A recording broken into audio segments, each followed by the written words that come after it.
आइए राम के 14 इयर्स के बनवश के बारे जानते हैं। बहुत समय पहले अयोध्या नगरी में राजा दशरथ के घर भगवान श्री राम का जन्म हुआ। पूरे राज्य में खुशियों की लहर दौड़ गई। समय बीतता गया और जब श्री राम युवावस्था में पहुंचे तब राजा दशरथ ने उन्हें राजा बनाने का निर्णय लिया। लेकिन उसी समय रानी कैकेयी ने अपने 2 वरदान मांग लिए।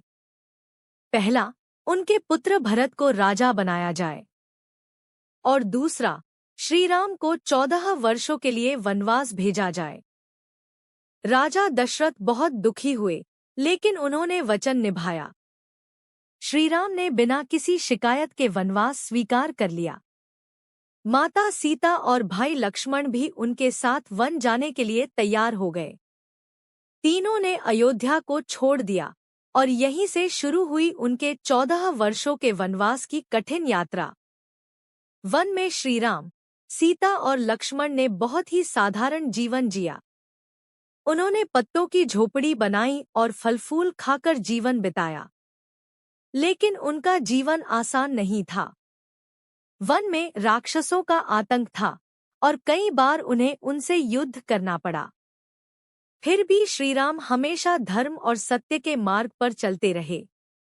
उन्होंने हर मुश्किल का सामना धैर्य और साहस से किया। वनवास के ये दिन हमें सिखाते हैं कि जीवन में चाहे कितनी भी कठिनाई क्यों न आए, हमें अपने कर्तव्य और सच्चाई से कभी पीछे नहीं हटना चाहिए। एक दिन वन में एक सुनहरा हिरण दिखाई दिया। सीता ने श्रीराम से उसे पकड़ने की इच्छा जताई।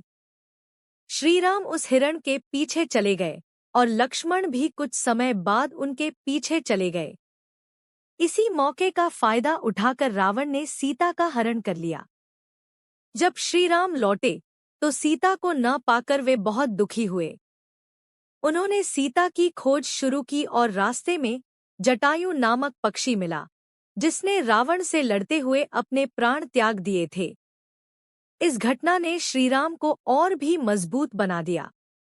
अब उनका लक्ष्य था सीता को वापस लाना और अधर्म का नाश करना। सीता की खोज करते हुए श्रीराम की मुलाकात हनुमान जी और सुग्रीव से हुई। उन्होंने मिलकर वानर सेना बनाई और लंका जाने के लिए राम सेतु का निर्माण किया। लंका पहुंचकर श्रीराम और रावण के बीच भयंकर युद्ध हुआ। यह युद्ध कई दिनों तक चला। अंत में श्रीराम ने रावण का वध किया और अधर्म पर धर्म की जीत हुई। उन्होंने सीता को वापस पाया और 14 वर्षों का वनवास पूरा किया। 14 वर्षों के बाद श्रीराम